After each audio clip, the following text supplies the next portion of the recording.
read a story recently that about broke my heart. It's about a guy named Thomas who lives in the United Kingdom. Well, at Christmas time, he made a really bad decision. His two little kids, he has a 5-year-old son and a 2-year-old daughter, they begged him to stay home. He had to go run an errand, he had to go to the bank and actually transfer some money to some family members abroad for Christmas. And they begged him to stay home and watch the special on Christmas, and he decided it was okay. Really bad decision. Well, while he was away, his youngest son was playing with a toy fire truck. And while he was playing with the truck, he decided that he needed a fire to put out. So he went and got a box of matches. Started a fire. And it was not too long before the whole house was on fire.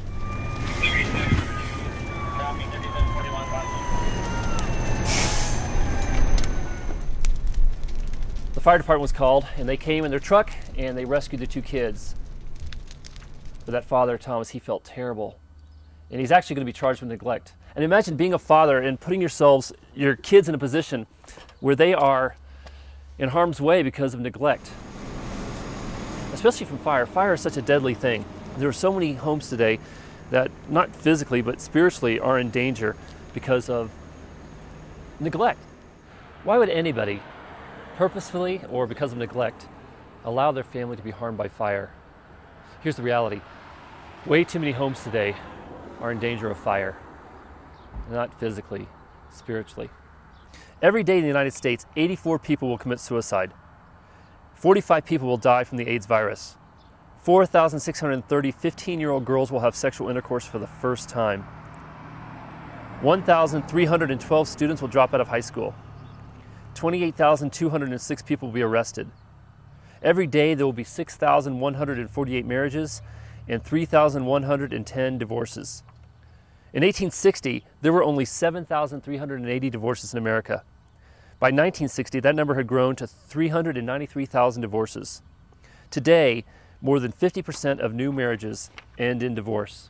It's said that in Rome, when Nero was in charge, that while the city burned down around him, he played his fiddle. You ever heard of that saying? He fiddled while Rome burned? Well, Nero did that. While the city was crumbling around him, burning all around him, he was playing on his fiddle.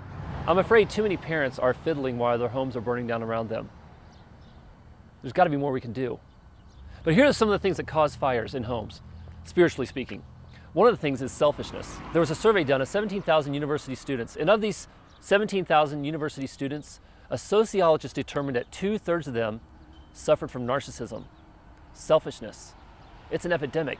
We think about ourselves so much, and this is so toxic. It's so problematic when it comes to our homes because it creates this fuel. Another thing that can fuel the fire in our homes is sex. The statistics are overwhelming. The percentage of men who admit to surfing porn at work, 70%. 13% of women admit to surfing porn at work. The percentage of men who visit adult websites worldwide, 72%. 28% of women admitted to surfing pornographic websites as well. The number of pornographic websites on the internet, 1 in 8. The number of sex-related searches on the World Wide Web, 1 out of 4. You realize that in America, we spend $4.5 billion on phone sex? The entire gross domestic product of Cambodia is only $4.4 billion. Worldwide, people spend over $11 billion on escort services. Do you realize the percentage of children 8 to 16 who have viewed online pornography is 90%? Sex is an epidemic, and it's acting like a fuel that is spiritually burning down so many homes. One of the other things that can make our homes more susceptible to fire, spiritually speaking, is stuff. The average home has $10,000 worth of credit card debt. Money is a home wrecker. I read a report from a counselor who said that the leading cause of divorce for people that he works with is money. We got to be careful. We can't let selfishness, sin, or stuff wreck our homes, make our homes more susceptible to fire. Is your home fireproof? If you could get your Bibles and turn to 1 Samuel chapter 30. 1 Samuel's in the Old Testament. If you go to the table of contents, you'll find 1 Samuel there in the Old Testament. And meet me at chapter 30. As chapter 30 opens, we find David in a very precarious situation. Now, he's been on the run for quite a long time. Saul was obsessed with David. He hated David. Remember when David killed Goliath, the giant? When he killed Goliath, the people went crazy. They made David a celebrity. They created a song. One of the songs they sang was, Saul has killed his thousands, but David has killed his 10,000s. Now, it wasn't based in reality, but David became this great hero of the people, and Saul was the king, and as the king, he was very jealous of David, so he made it his goal to kill David. He was out to kill David, so David spent this year previous to this, what we're reading this morning in 1 Samuel 30, he spent the year previous on the run as Saul was trying to kill him. Well, one of the things that happened was the Philistines were the enemies of the Israelites. And one of the things that happened was David had befriended the king, one of the Philistine kings, a man named Achish. And Achish and David had this allegiance. Now, it wasn't a holy allegiance because they were really enemies. Now, a really complicated situation arose. Achish came to David and asked him if he would help the Philistines fight the Israelites and Saul. And David actually agreed to do this. It makes no sense. Why would he fight his own people? Well, he was so scared of Saul, he was on the run, he wasn't thinking clearly.